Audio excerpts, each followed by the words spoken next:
네, 우리 하나님 말씀 바로 보겠습니다. 우리 하나님 말씀은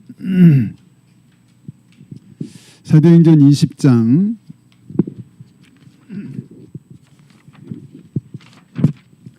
사도행전 20장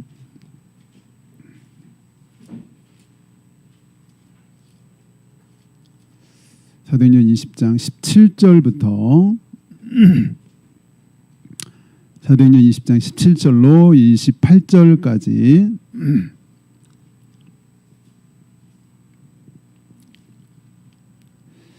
사도행전 20장 17절로 28절까지 말씀을 교독하겠습니다. 바울이 밀레도에서 사람을 에베소로 보내어 교회 장로들을 청하니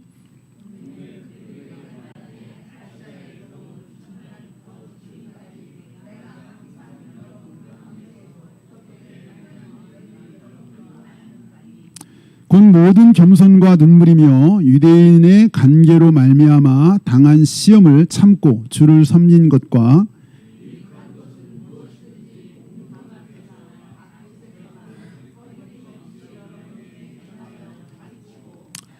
유대인과 헬라인에게 하나님께 대한 회개와 우리 주 예수 그리스도께 대한 믿음을 증언한 것이라.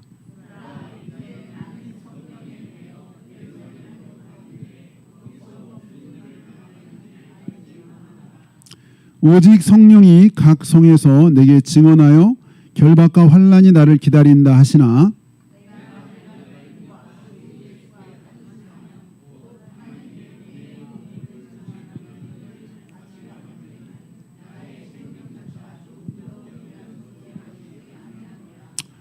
보라 내가 여러분 중에 왕래하며 하나님의 나라를 전파하였으나 이제는 여러분이 다 내 얼굴을 다시 보지 못할 줄 아노라.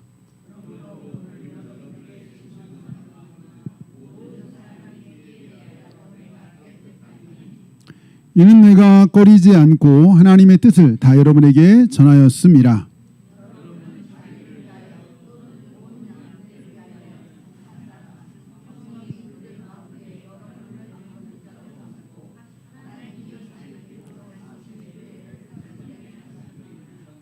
아멘. 원래 38쪽까지 봐야 되는데 여기까지만 보겠습니다. 네, 오늘은 은혜의 복음이란 이런 제목으로 오늘 함께 은혜를 나누고자 합니다. 혹시 아마 이런 얘기를 들어보셨을 것 같은데 어떤 한 사람이 광야를 지나고 있었는데 갑자기 사자를 만나게 됐대. 사자가 나타난 거죠. 너무 논란이 나그네가 막 이제 피해야 되니까 사자를 막 피해 막 달아나다가 갑자기 깊은 우물을 만난 거죠. 뭐 다짜고짜 깊은 우물로 뛰어들었죠. 우물로 뛰어들었는데 다행히 그 우물 중간쯤에 이렇게 나뭇가지가 이렇게 옆에 있었던 것 같아요. 이렇게 옆에 우물 벽에서 이렇게 난 나뭇가지가 있어서 다행히 그 나뭇가지를 붙잡고 밑에까지는 떨어지지 않은 거예요. 그래서 이제 위를 이렇게 올려다 보니까 사자가 아쉽다는 듯이 입을 다물고 이렇게 다시고 있는 겨우 이제 한숨을 돌리고 이제 생각이 나서 이제 밑에를 얼마나 깊은지 우물 밑에를 쭉 봤더니 저 밑에 뭐가 있어요. 뭐였을까요? 독사가 있었어. 독사가 또아리를 들고 이렇게 노리고 있는 거예요. 나뭇가지 매달려 이렇게 있었는데 너무 이게 한숨이 막 이렇게 너무 난감한 거죠. 근데 한숨을 좀 돌릴까 싶었는데 갑자기 좀 있으니까 무슨 사각 소리가 나는 거예요.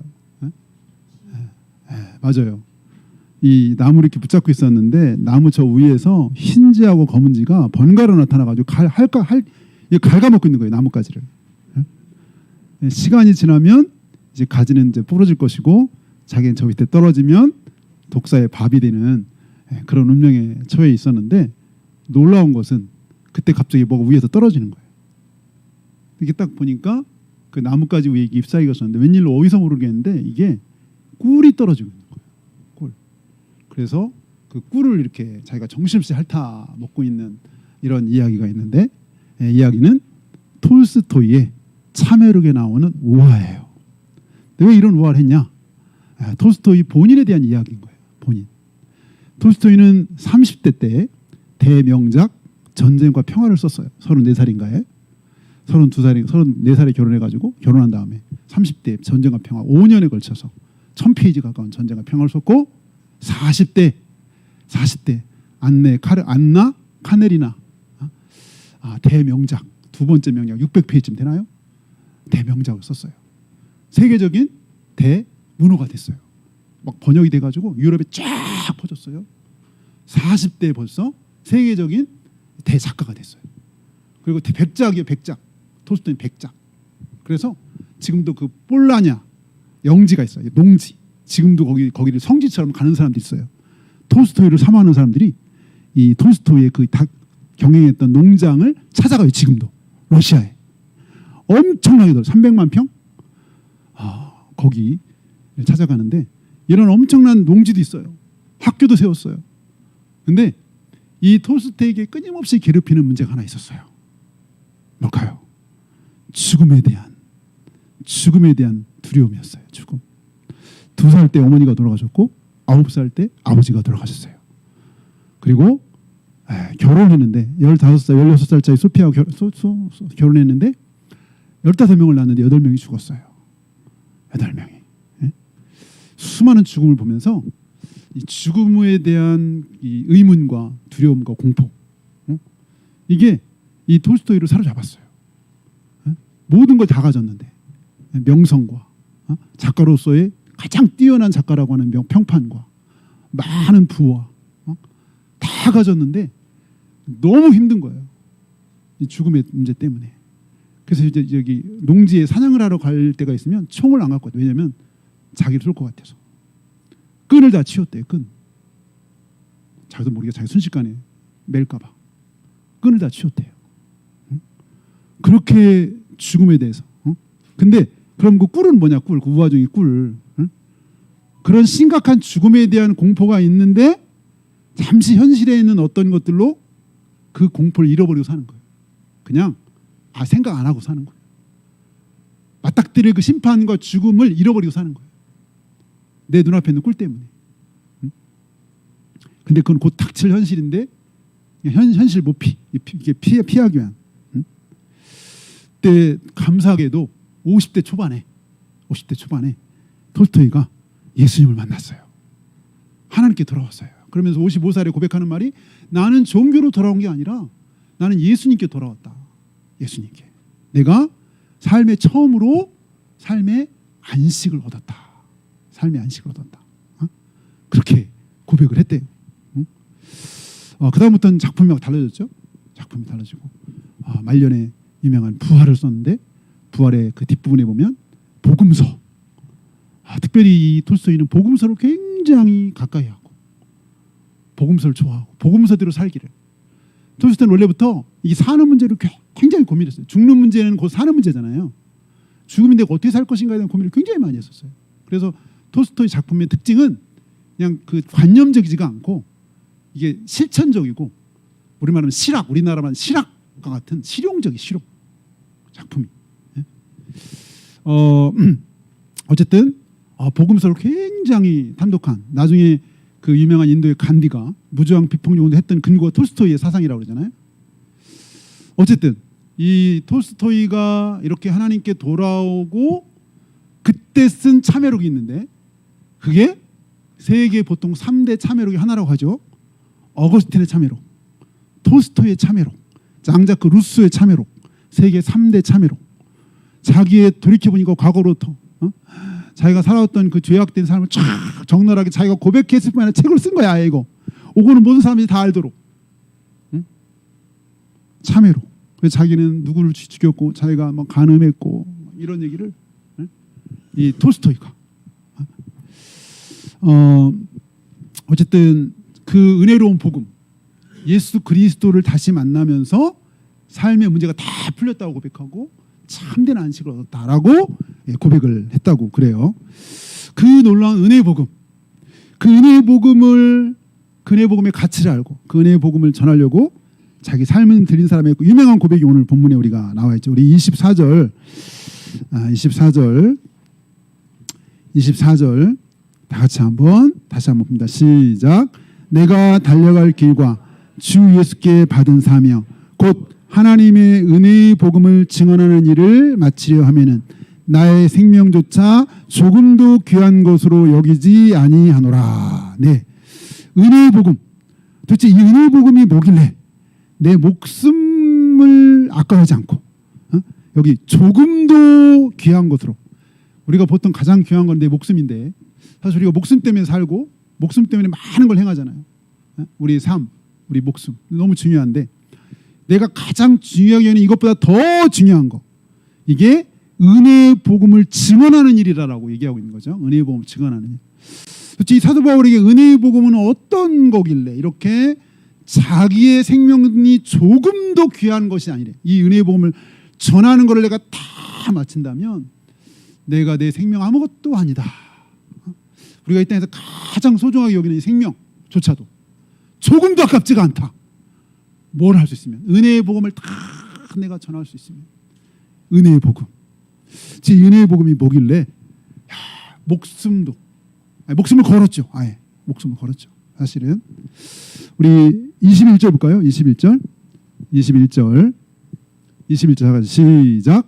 유대인과 헬라인들에게 하나님께 대한 회개와 우리 주 예수 그리스도에 대한 믿음을 증언한 것이라. 은혜의 복음을 다른 말로 하나님께 대한 회개와 우리 주 예수 그리스도에 대한 믿음. 회개는 하나님께 돌아오는 걸 회개라고 하죠. 하나님께 돌아와. 이게 돌아와 없으면 이제는 예수님을 믿어서 의롭다 여김을 받아야 되는, 하나님의 자녀가 되고 영원한 생명을 얻는, 이게 회개하고 예수님을 믿는 이 귀한 복음을 전하는 일에는 내 생명을 조금도 귀한 것으로 여기지 않는다 그랬는데, 아까 참회로 얘기했지만 참회로 예수님을 제대로 이렇게 만나다 보니까 자기 지나온 삶에 대해서 지나온 세월이 정말 죄뿐이었습니다. 어거스틴이 참회한 게 32살인데요. 어거스틴의 참회록을 쓴 아우구스티누스라고도 하죠. 아우구스티누스의 아우렐리우스 아우구스티누스의 참회록, 이 어거스틴이에요. 어거스틴이 참회록을 쓴 게 회심하고 11년인가 있다 썼어요. 예수님 만나고 예수님께 돌아와서 10년쯤 있다가 참회록을 썼는데, 여러분 기회에서만 읽어보세요. 얼마나 구체적으로 썼는지. 자신의 지나온 삶의 그 죄악의 목록이잖아요. 물론 죄의 목록뿐만 아니라 자기를 구원하신 하나님에 대한 찬양도 물론 있어요. 고백록에. 이걸 자기가 하나님께 이거를 다 알렸을 뿐만 아니라 자기 그런 죄를 다 공개한 온 천하에. 회개. 여기 회개와 예수께 대한 믿음. 이게 은혜의 복음을 요약하면 그렇게 되는 거죠. 회개와 예수께 대한 이것을 전하는 일에 내 목숨을 조금도 귀한 것으로 여기지 않았다. 죄를 용서받고 의롭다를 받는 것, 영혼을 살리는 이 회개의 믿음, 이 증언하는 것. 네, 우리 고린도서 11장에 보면 정말 이 사도 바울의 여기 오늘 고백이, 우리 잘 알죠. 사도 바울의 이 고백이 그냥 한 고백이 아니라는 걸 잘 알죠. 성경을 아는 사람들은 사도 바울이 했던 얘기가 고린도서 11장에 보면 내가 유대인의 40에 하나 감한 유대인들이 보통 죄인들을 다스리고 심판하는데 매장을 하는데 40을 때리면 죽는다고 생각했나 봐요. 40에 하나 감한 매니까 39대를 몇 번 받았는지 기억나세요? 몇 번 받았다 그랬죠 바울이? 5번. 그러면 몇 대를 맞은 거예요 도합? 195대. 옛날에 저희를 학교 다닐 때 참 많이 맞았어요. 저도 2학년 때 여자 선생님이었는데 뭐 다 잘못되면 책상에 올라가라 해가지고 무릎 꿇고 여길 때리셨어요. 여자 선생님이. 그때는 다 그렇게 맞았고 막 그렇게 다녔는지 몰라요. 제가 군대 가가지고 사고를 줄 뻔했는데 이유도 없는데 막 구타하는 거야. 저런 불의는 하나님의 공의 앞에 처단해야 된다는 거룩한 분노심에 제가 총을 들고 신문에 날 뻔했어요. 못 참아요 저런 거. 그때 결국은 제가 총을 내려놨어요. 사건이 너무 커질 것 같아가지고 이런 얘기 잘 안 했는데 어쨌든 그랬으면 안 되죠.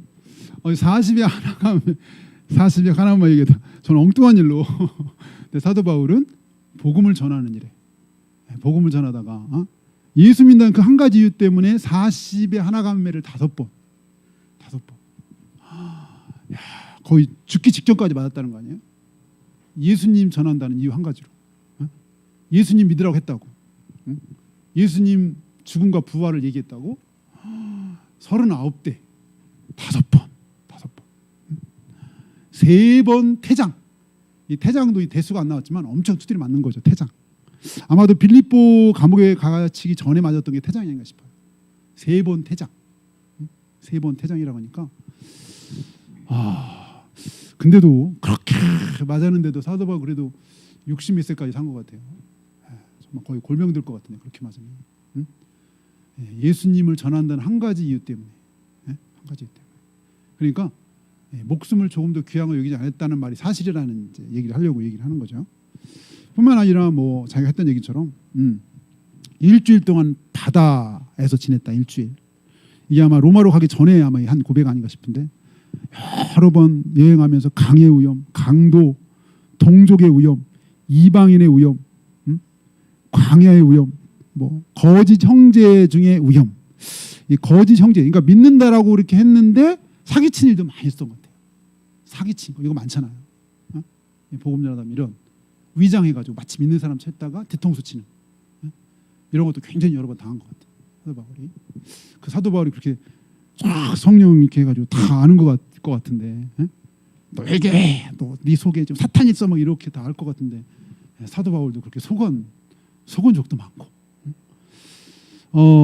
정말 예수님을 전하는 일이 이게 얼마나 소중하면 그 모든 것들 다 감수하더라도 그거는 아무것도 아닌 건 아니겠지만 그럼에도 불구하고 이 은혜의 복음을 전하 이거 미친 거죠. 완전히 미친 거. 맞아요. 미쳤어요. 정상이 아니죠. 물론 우리도 물론 이렇게 목숨을 버린 정도가 아닌지 모르지만 나름 우리도 열심히 지금 복음 전하고 있어요. 사실은. 그죠? 어제도 우리 한상조 선생님 저한테 전화해가지고 아침에 목사님 제가 우리 형님한테 전화했어요. 전화 가지고 형님 내일 형수님하고 교회 가세요. 교회. 그랬더니 형이 내일 고다리 꺾으러 가야 돼. 옛날 같으면 막 난리 났다는 거예요. 형님이 막 중사 출신이었다가 어릴 때 형한테 엄청 맞고 살았대.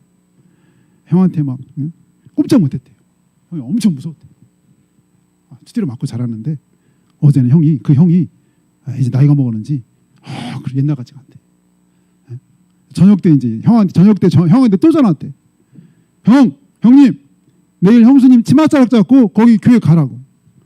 옆에서 그 소리를 전화 소리를 듣고 있던 형수님 박수를 막 치면서 도련님 좋아가지고 또 좋아가지고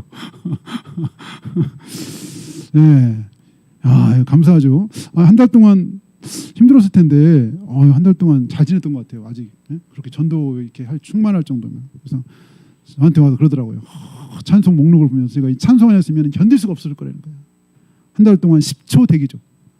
아버지가 밤에 자다가도 상조야 그러면 10초 만에 딱 대기하는 거예요. 자다가도 10초 대기를 한 달에 했는데 너무 사실 힘든데 찬송 때문에 살았다. 찬송 들으면서 찬송을 계속 들으면서 찬송이 너무 좋다고. 우리 여기 금요일 날 우리 지난주 금요일 날 우리 한정희 사장님 이제 지금 우리 한상주 성도님 없어서 이제 열심히 전 이게 배달을 해야 되거든요. 붕어빵. 근데 갔더니 하몽차서 안 와요. 붕어빵 구워가지고 이게 막 쌓이는데 왜 안 오시지 저 양반이? 유성시장 가가지고 거기 이제 전도하려고 했던 사람 이제 있는데 7월 7일 날 이제 오게 하려고 그래가지고 그분한테 가가지고 우리 목사님 한번 여기 오게 한다 했더니 목사님 오지.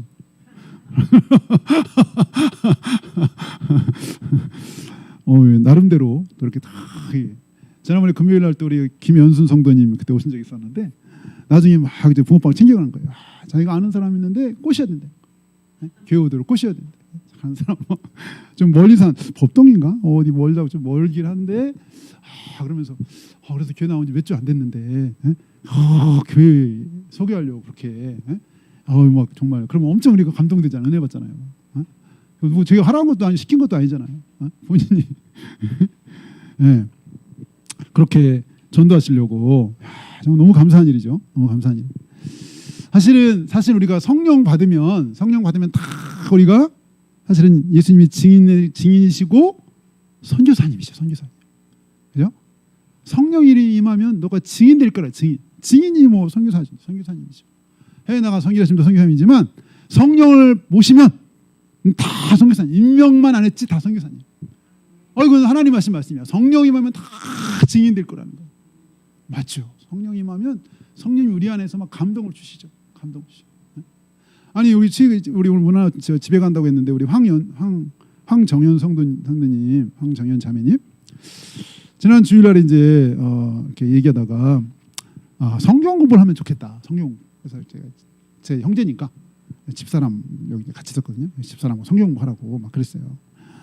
그랬더니 자기가 아직은 좀 너무 부담되니까 자기가 이렇게 교회 못 나오게 되는 날 성경 공부 한다는 거야. 그러면서 이제 교회 한 두세 번 나왔나요? 근데 자기가 교회 주일 안 나오면 마음이 이렇게 막 찔린대요.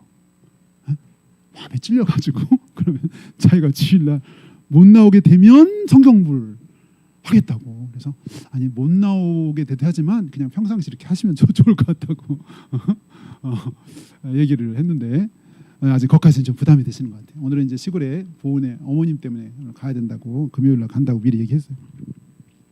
그래서 참 감사하다. 한 2, 3주밖에 교회 나온 지 안 됐는데 주일날 교회 안 오면 막 이렇게 양심이 뭔가 찔리다고 그러는 거예요. 그래서 저게 원래 그냥 사람이 좀 좋아서 그렇게 찔리는 건지 하나님이 뭔가 역사가 있어 그런 건지 모르겠지만 어쨌든 우리의 성령이 임하시면 성령께서 막 그런 감동을 주시잖아요. 감동을. 그래서 주님을 전하고 싶은 그런 마음들을 우리에게 주셔요. 오늘 여기 사실 이렇게 이 귀한 복음을 전하는 것뿐만 아니라 이 귀한 복음을 전한 사람들, 이 귀한 복음을 받은 사람들의 모임이 뭐죠? 이 귀한 복음을 믿은 사람들의 모임, 이게 뭐죠? 교회죠, 교회. 오늘 여기 본문에는 이 교회에 대한 얘기도 있는데 우리 28절 한번 28절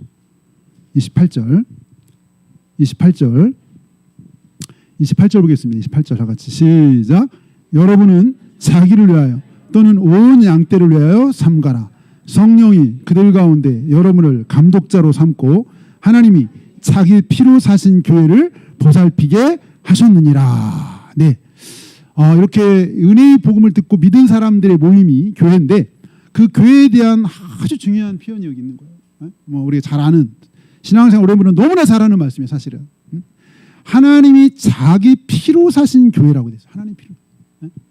이 교회가 예수님 믿고 구원받은 사람들의 이 모임이 다른 말로 하면은 하나님이 자기 피, 예수님이 십자가에 흘린 피로 사신 교회. 예수님의 피값으로 사신 교회니까 너무너무 소중한 거. 너무너무 귀한 거. 예수 믿는 한 사람 한 사람 너무 귀하고 예수 믿는 사람들의 모임도 너무 귀하고 너무 귀한 거죠. 왜냐하면 예수님의 피값으로 사셨으니까. 피 흘림을 통해서. 다른 어떤 것과 비교할 수 없는 하나님의 아들 예수님의 그 고귀한 피로 다른 것은 어떻게 대체 불가. 그 예수님의 피로 우리 죄를 용서해 주셔서 사신 그 분들이 하는 거예요. 그분들. 근데 이렇게 예수님의 피값으로 사신 귀한 이 교회 공동체. 근데 이렇게 은혜의 복음을 믿고 나서 다 끝난 게 아니라 근데 이 은혜의 복음을 믿은 이 사람들 그냥 믿으면 끝이 아닌 거예요. 여기 우리 31절입니다. 31절. 오늘 본문은 아니지만 31절 시작.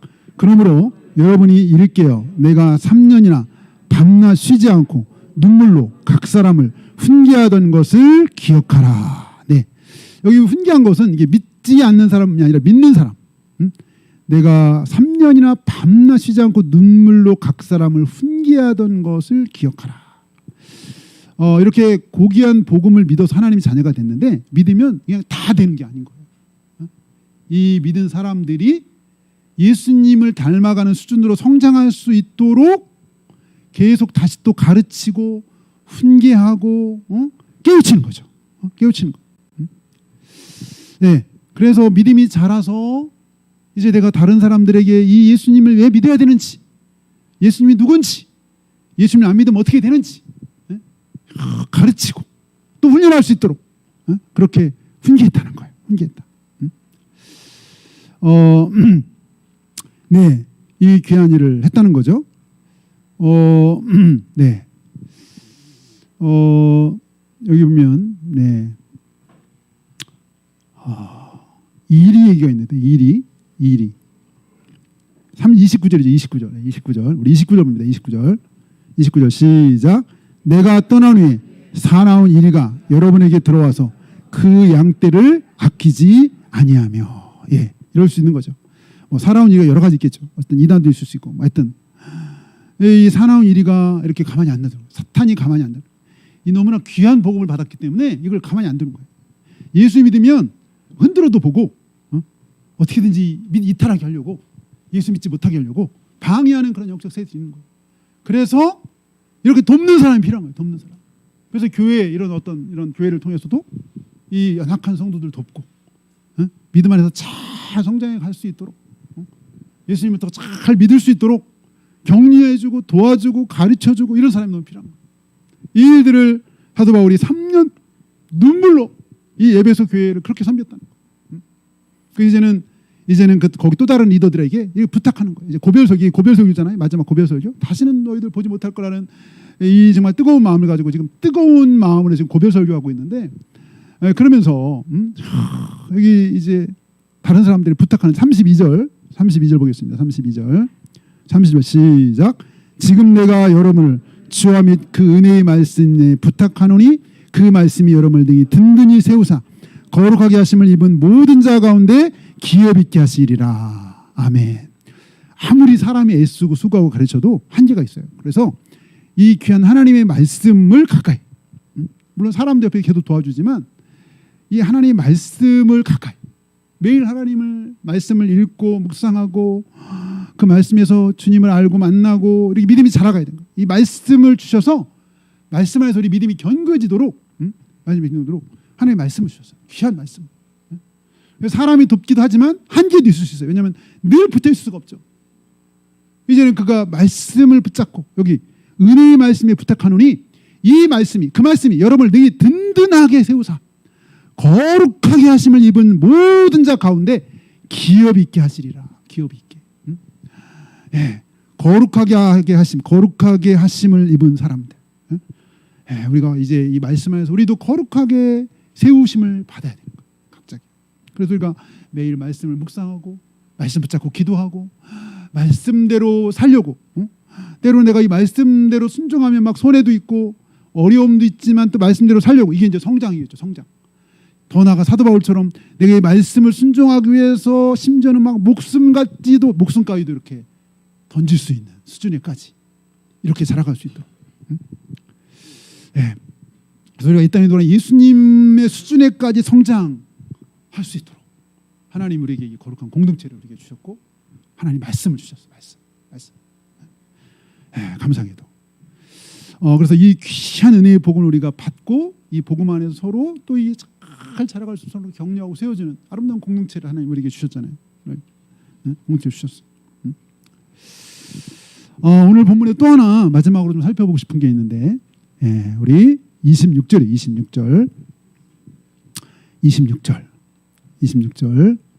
다 같이 시작. 그러므로 오늘 여러분에게 증언하거니와 모든 사람의 피에 대하여 내가 깨끗하니. 예. 여기 이 세 번역을 보니까요. 표준 세 번역 이렇게 돼 있더라고요.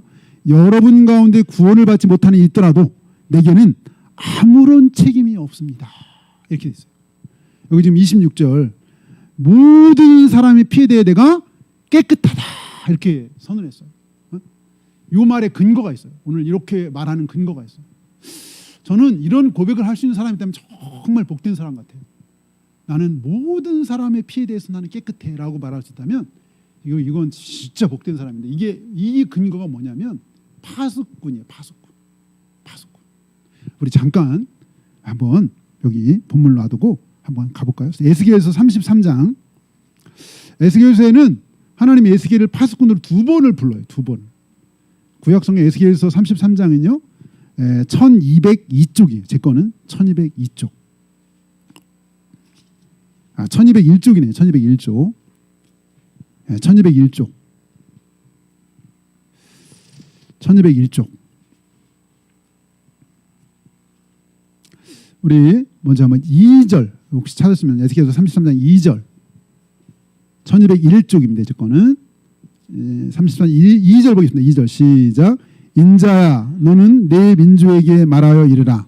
가령 내가 칼을 한 땅에 임하게 한다 하자.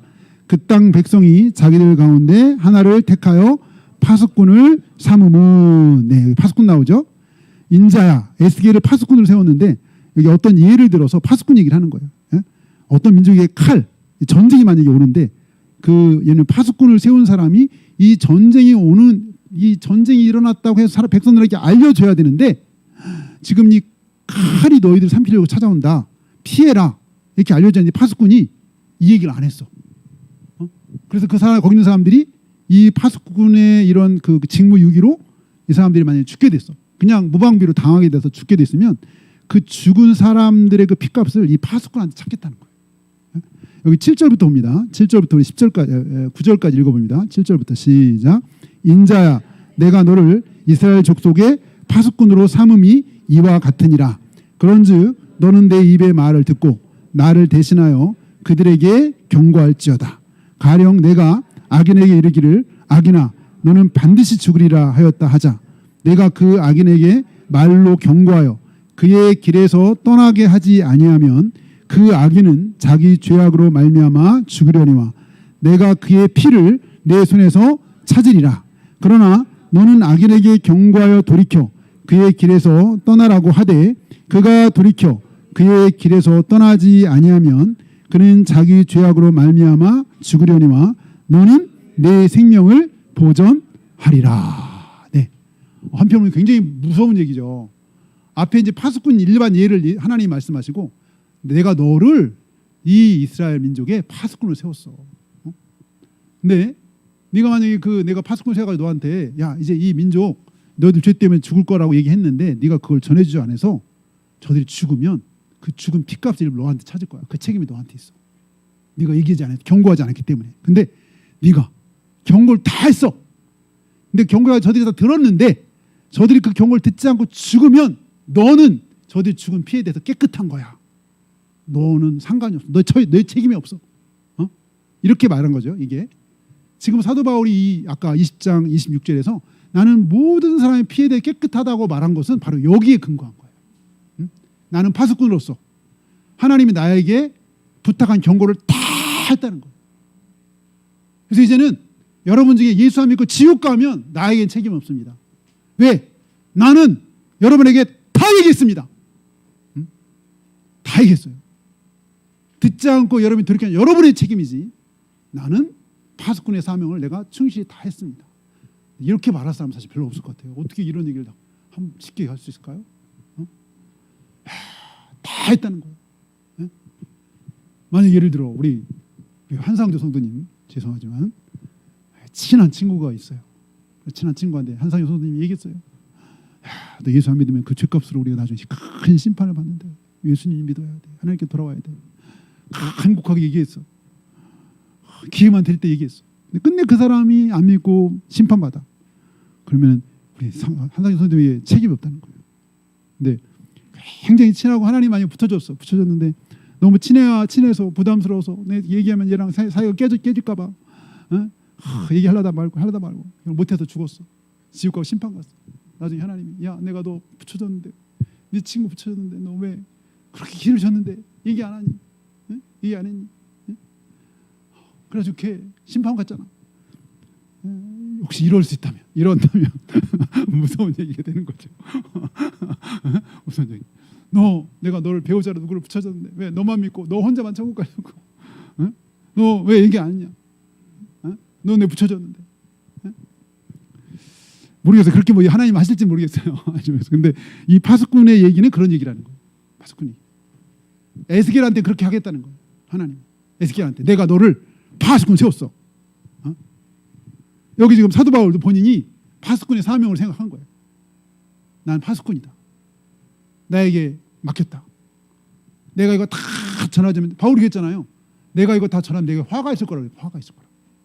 바울 그랬어요. 이 파수꾼의 사명 때문에 그런 거예요. 어? 내가 다 하지 않으면 내가 오히려 화가 있을 것이다. 다 전하지 않으면. 이거 뭐 제가 여러분에게 무슨 막 겹치려고 막 그런 건 아니에요. 여러분이 잘 생각해 보세요. 나한테 하나님이 붙여준 영혼이 있나? 정말 있다면 내가 책임을 회피하면 안 돼. 책임을 회피하면 안 돼. 에? 나에게 하나님 주신 은혜대로 내가 아는 대로 하나님이 살아계시다. 하나님 계시다. 그래서 이제 여러분이 그런 전도를 도와드리려고 짠 카드를 만들었어요. 그래서 혹시 여러분이 기도하고 있는 분, 저도 이제 제가 기도하고 있는 분이 있어요. 제가 여기 썼어요. 여기다 작성자 이름 양재균, 나의 태신자 이름 박종범, 남 관계 수영 같은 반.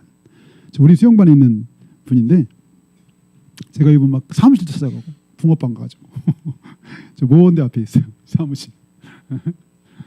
두 번째가 어떤 일부러 막 손님 저 막 나를 안 보더라고 막 찾아갔는데 그래서 기다리다가 결국 그냥 왔어. 2주 전에가 또 이게 있어요. 이게 부활주일도 막 그때 모두 끝나고 나더니 목사님 죄송해요 바빴어요. 2주 전에 또 한 번 막 얘기를 또 자기가 선수치대 목사님 저 2주 동안 없어요. 제가 막 얘기를 좀 알았나 봐. 저 골프 치러 가요. 동남아로. 잘 갔다 와요. 예. 저도 이제 제가 아는 사람들 어떻게 하든지 이렇게 정말 이 은혜 하나님을 좋으신 하나님을 소개할 수 있을까? 이게 이제 저의 기도 1순위죠. 기도 1순위. 제가 기도하는 거. 그래서 제가 요즘 이제 운동하러 가서도 좀 이렇게 내가 기도하고 들어가야 돼. 뭐 기도하지만 다시 한번 운동하기 전에 내가 만난 사람 이렇게 한 번이라도 기도하고 가자. 그래서 이제 차에서 기도하고, 그러면서 이제 운동하고 이렇게 가는데 쉽지 않죠. 우리가 아는 것처럼 한 영혼 요즘 이렇게 주 앞에 인도하는 게 정말 결코 쉽지 않아요. 그래서 인내하고 오래 참고 또 인내하고 이 정말 그럼에도 불구하고 사실은 전 세계 지금 우리 뭐 주변에도 사실 한 85%가 안 믿는 사람이잖아요. 안 믿는 사람.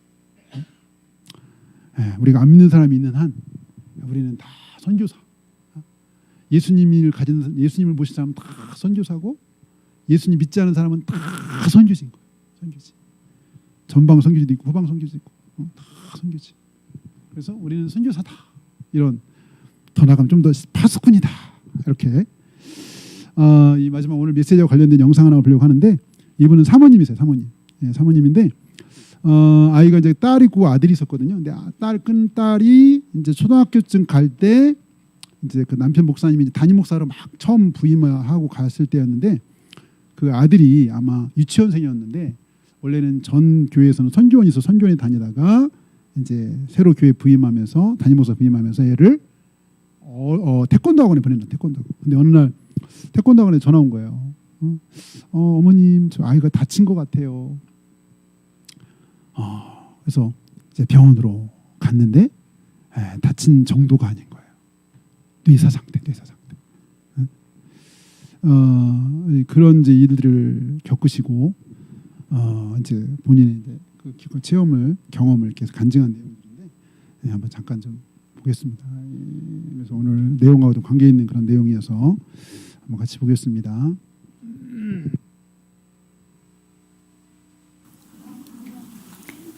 그러니까 제가 그 병원에서 이제 차를 타고 나오는데 왜 그렇게 개나리는 노랗게 피었는지 개나리가 그렇게 슬픈 꽃인지 그때 처음 알았어요.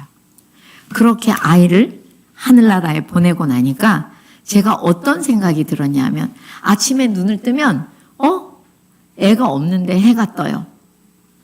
해가 뜨고 아침이면 버스가 왔다 갔다 하고 저녁이 되면 달이 뜨고 별이 뜨고 무슨 이렇게 현장에서 아이만 누가 이렇게 지우개로 지워낸 것처럼 아이만 없고 나머지 모든 일상이 그대로 돌아가는 것이 저에게는 너무너무나도 고통스러웠어요.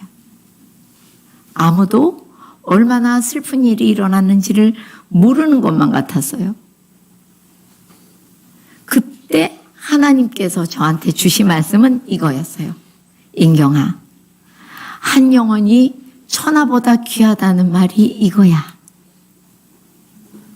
너 봐라. 네 아들이 없으니 달이 뜰 필요도 없고 해가 뜰 필요도 없고 그냥 넌 맨날 깜깜하잖아. 나에게도 그래. 나에게도 한 영혼이 천하보다 소중하다. 그게 그 말이야? 이제 알겠어? 네가 안 줄 알았지만 잘 몰랐던 거지. 지금 제가 하는 말은 제가 아들을 잃어버렸을 때는 그냥 하나님이 제 귀에다 대고 이렇게 육성으로 얘기를 늘 하셨어요. 저는 생각으로 말을 하면 하나님은 육성으로 제 귀에 들려주시고, 그러니까 하나님의 음성인가 아닌가 의심할 필요도 없고 의심하게 되지도 않았어요. 근데 하나님이 정말 그때 저에게 한 영혼이 천하보다 귀하다는 게 뭔지를 정말 가르쳐 주고 싶으셨던가 봐요. 근데 제가 사모잖아요. 그러니까 제 앞에 걸어 다니는 성도들이 다 그렇게 귀한 사람들인 거예요. 천하보다. 그들이 그 말씀의 실존이 되어 남편과 제 앞에 걸어 다니는 거예요. 아들은 잃었는데도 성도들이 얼마나 소중한지가 느껴져서 여러분들이 믿으실지 모르겠는데 나중에 한 1, 2년 지나가니 성도들이 저희 아들만큼 소중했어요. 아니, 성도가 아닌 어떤 사람도 제 눈에는 참 소중했어요. 하나님의 마음이 제 안에 타고 들어오신 거라고 밖에는, 하나님이 저를 리셋해버리셨다고 밖에는 말할 수가 없어요. 그렇게 아이를 보내놓고 살아가고 있는데 조금 더 자세한 걸 알고 싶으시면 이제 제가 2번째 책이 나올 거예요. 거기에 자세하게 쓰고 있습니다. 근데 하루는 너무 괴로워서 새벽 기도가 끝났는데 아들하고 다녔던 곳에 가고 싶어서 버스를 탔어요. 근데 버스를 탔는데 제가 이렇게 앉아 있다가 하나님한테 이렇게 얘기했어요. 생각으로. 하나님, 제가 이제는 하나님이 한 영혼이 천하보다 귀하다고 하신 그 말씀이 무슨 말씀인지를 알아서 그렇게 잘 살 수가 있게 됐어요. 저희 성도들이 너무 소중해요. 근데 문제는 이 가슴이 너무 아파서 정말 죽을 것만 같이 아픕니다. 근데 이 아픈, 이 쓰라린 심정을 가지고 이렇게 슬픈 여자가 어떻게 사모를 계속 하겠어요? 제가 사모를 할 수가 없을 것 같아요. 이렇게 슬픈 얼굴로 우리 성도들을 어떻게 계속 만날 수가 있겠어요? 그래, 네가 그렇게 가슴이 아프지? 네, 정말 다 닳아서 없어져 버린 것 같아요, 하나님. 그랬더니 그때 하나님이 약간 침묵하시다 이런 얘기를 했어요. 인경아, 나는 내 자녀인데 집을 나가서 돌아오지 않은 그 자녀들 때문에 너같이 계속 늘 언제나 그렇게 쓰라리게 가슴이 아프다. 제 가슴이 조금 덜 아팠으면 제가 그 말씀을 듣고 그렇게 정신이 번쩍 나진 않았을 텐데 제가 죽을 것 같이 힘이 드니까 하나님이 늘 언제나 돌아오지 않은 한 영혼 때문에 그렇게 가슴이 아프시다는 거예요. 그리고 돌아온 그 한 영혼이 천하보다 귀하시다는 거예요. 근데 제가 그 음성을 딱 듣자마자 여러분들이 믿으실지 모르겠는데 저는 다시는 울지 않았어요. 은혜를 받아서 운 적은 있지만 제 아이가 보고 싶어서 울던 그 눈물이 없어졌어요. 어떻게 하면 한 영혼이라도 더 구해서 하나님 앞에 올려드릴까? 하나님 품에 안겨드릴까? 그 고통을 잠시라도 하나님의 고통을 덜어드릴 수 있을까? 거기에 매여 있었던 것 같아요. 그래서 정말 사모가 된 다음에 늦둥이가 태어났는데 그 늦둥이를 업고 항상 동네에 전도를 하러 다니곤 했어요. 근데 제가 그 한 영혼이 귀하다는 거 말고도 이때 아들을 보내며 깨달은 게 하나 있는데 내 아이가 아니라는 거예요. 하나님의 자녀라는 것을 머리와 말씀으로는 알고 있었는데 제 온 세포로 내가 낳은 자녀는 하나님의 것이요 하나님의 자녀다라는 것을 그때 제가 확실히 알게 되었습니다. 근데 이렇게 제가 점점 더 사역에 또 큰아이를 잘 기르면서 제가 약간 건강이나 모든 게 너무 위험한 상태까지 가니까 병원에서 아기를 가지라고 했대요. 남편한테. 그래서 저희 집에 늦둥이가 태어났어요. 그래서 큰아이와 늦둥이를 이제 8살 차이 나는 아이를 키우고 있는데 큰아이가 굉장히 자기 마음대로 자라는 아이예요.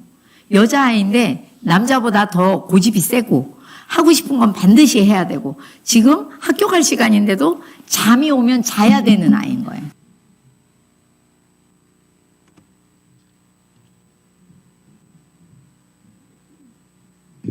원래 1분을 더 봤습니다. 중요한 멘트가 있어서. 네. 네.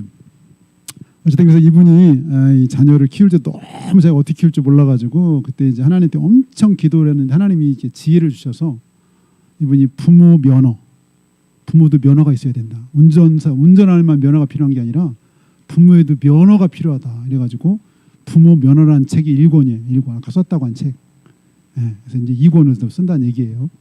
예, 이분이 부모 면허라는 제목으로 이렇게 자녀 교육 강사로 지금 이렇게 나이가 어떻게 보여요? 예, 70이세요. 여기 70. 예, 70. 내일 모레 70.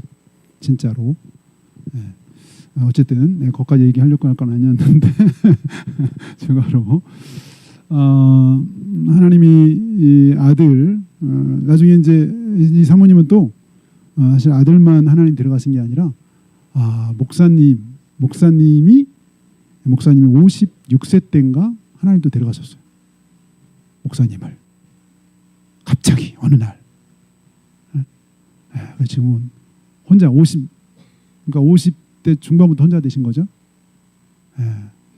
어린 아들 먼저 데려가시고 사역을 잘 하시는 목사님 56세 때인가 남편 목사 56세 때 가셨으니까 50대 중반에 혼자 되신 거예요. 15년쯤 된 거죠. 혼자 된 지 70이니까 나이가 70이니까. 근데 어쨌든 그런 과정을 통해서 하나님의 마음 알고만 있었던 하나님의 마음이 이제 자기 안에 이렇게 들어온 것 같다. 한 영혼이 얼마나 귀하고 돌아오지 못한 한 영혼 때 하나님이 얼마나 고통스러워하는지 그 마음을 알게 됐다는 그런 참 귀한 간증인데 우리 같이 기도하겠습니다. 기도할 때 우리에게도 이 은혜의 복음을 듣게 하시고 알게 하시고 은혜의 복음의 정말 한 중심인 예수님을 알고 믿고 그 예수님과 교제할 수 있는 큰 은혜를 주셨는데 이것이 얼마나 귀한 일인지 우리가 직접 예수님을 알고 또 알아갈수록 우리가 느낄 터인데 우리가 예수님과 이 복음의 귀함을 우리가 알게 하시고 안 돼도 그치지 아니하고 우리에게 기회를 주시는 대로 이 은혜의 복음을 전하는 이 은혜의 복음을 증거하는 이 일에 주님 우리가 용기를 주시고 지혜를 주셔서 우리를 통해서 잃어버린 영혼들이 하나님께 돌아오는 그런 역사가 있게 해달라고 하나님 우리를 사용해달라고 시간 각자 하나님 앞에 시간 기도하겠습니다.